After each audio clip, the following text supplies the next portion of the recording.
Bro, libre mo naman ako milk tea. Kanina pa ako nauuhaw eh. Anong milk tea, Turjang? Mahal na mahal nun. Ayun sa tabing kanto may palamig. Yun na lang. Guys, saan ba tayo pupunta?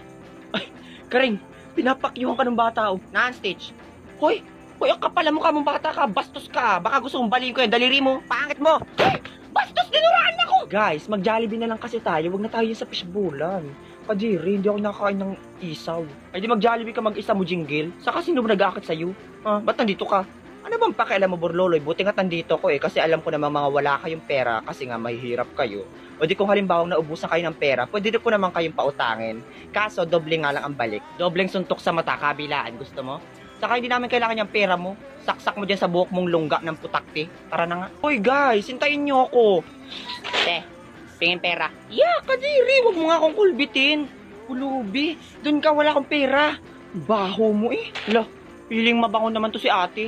Ang pangit mo.